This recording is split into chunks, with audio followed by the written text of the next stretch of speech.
राजस्थान के जैसलमेर जिले से करीब 18 किलोमीटर दूर स्थित है कुलधरा गांव। ये गांव सालों से वीरान है। यहाँ दूर दूर तक सिर्फ खंडहर नजर आते हैं।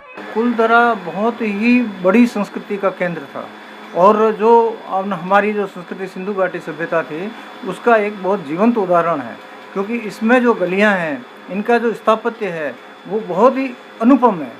इसकी गलियां उत्तर से दक्षिण है, क्योंकि भारत में हमारे यहाँ इलाके में जैसलमेर के इलाके में उत्तर से दक्षिण हवाएं चलती है सर्दियों में और दक्षिण से उत्तर की तरफ चलती है गर्मियों में। तो ये जो गलियां हैं वो उत्तर दक्षिण में गलियां बनाई हुई है, जिससे यहाँ रेत ठहरती नहीं थी।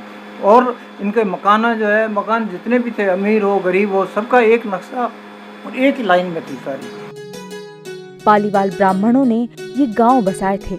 जिस व्यक्ति ने जो गांव बसाया वो गांव उसके नाम से बस गया। जैसे कुलधर है तो कुलधर महिधर शशिधर 3 भाई थे, उसमें से कुलधर ने ये कुलधरा गांव बसाया। उसमें दूसरी जाति के लोग रह गए हमारे भाई बंधु, लेकिन जिसने जो बसाया उसके नाम से गांव बस गए। और 84 गांव पाली वालों के उन्होंने अपने अपने नाम से बसाए और सुविधा के हिसाब से जहाँ जहाँ उनको उपजाऊ जमीन मिली, सुरक्षित जगह मिली, अच्छी जगह मिली, वो 84 गाँव उन्होंने बसाए। आपको जानकर हैरत होगी कि एक ही रात में कुलधरा सहित 84 गांव खाली हो गए थे।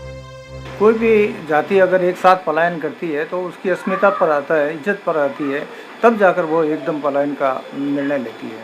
और यहाँ उनका रहना मुश्किल हो गया था, क्योंकि सालम सिंह जो दीवान था वो बहुत ही क्रूर और एरोगेंट था और निरंकुश था। उसके ऊपर राजा का कोई अधिकार नहीं था, किस तरह का कोई उसके ऊपर अंकुश नहीं था। इतिहासकार बताते हैं कि जैसलमेर और बीकानेर के बीच युद्ध हुआ था।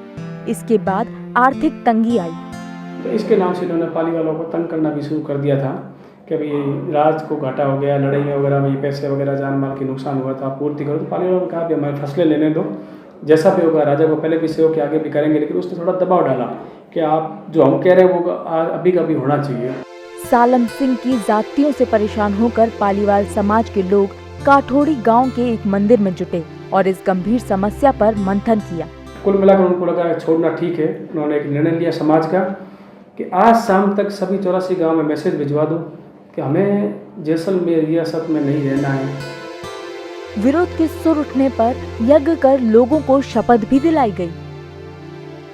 पालीवालों के साथ ही सुथार, कुम्हार, नाई और दूसरी जाति भी पलायन कर गई। इसी वजह से जो है उन्होंने जाते वक्त जो है एक श्राप देके गए कि इस गांव में कोई नहीं रुक पाएगा, कोई नहीं बस पाएगा।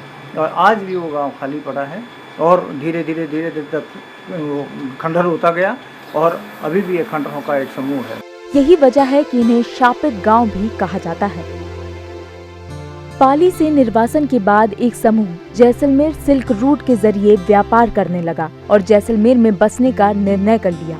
छोड़ कर गए उसका कोई लिखित इतिहास नहीं है, जैसा लोग सुनते हैं वैसा बताते हैं। लेकिन जो हमारे पूर्वजों ने बताया, हमारे पंडित शिवनाथ जी पालीवाल आज से 92 ईयर्स पहले जैसलमेर आज़ादी से पहले भी जैसलमेर आकर गए थे और पूरे 84 गांव घूमे हैं। शिलालेखों का संग्रहण किया उन्होंने। कुलधरा खाबा से 84 गांव नहीं, राजस्थान के 200 पाली वालों को 240 गाँव का उन्होंने भ्रमण किया और पुस्तकें लिखी। तो उनको मैंने पढ़ा है, मैंने यहाँ की तवारीखों को पढ़ा है। तो मैंने ये महसूस किया है कि जो पालीवाल एक्चुअल में यहाँ आकर भी संपन्न हो गए थे और राजा को नजराने के रूप में रियासत को हेल्प करते थे। लेकिन बताया जाता है कि उस समय सालिम सिंह यहाँ का दीवान था, मंत्री था और वो यहाँ के रियासत पर हावी था। उन्होंने कुलधरा, खाबा, जाजिया और काठौड़ी सहित 84 गांव बसाए।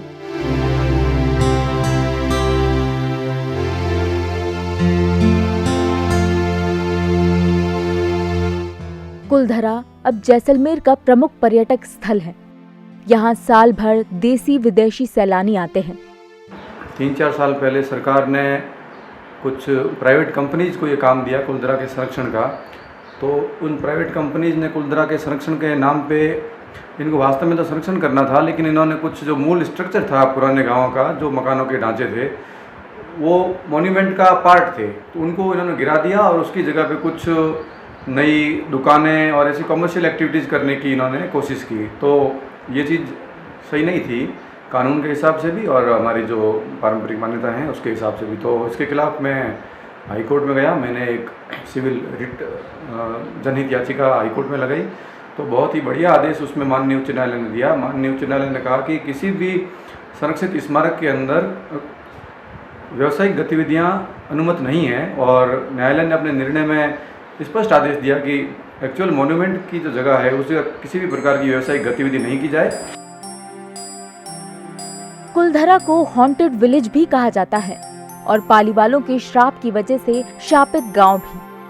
स्वाभिमान की रक्षा की ये कहानी आज भी जैसलमेर की वादियों में गूंजती रहती है। Bureau report, ETV Bharat. 2400 घंटे लगातार खबरें देखने के लिए डाउनलोड करें ईटीवी भारत ऐप।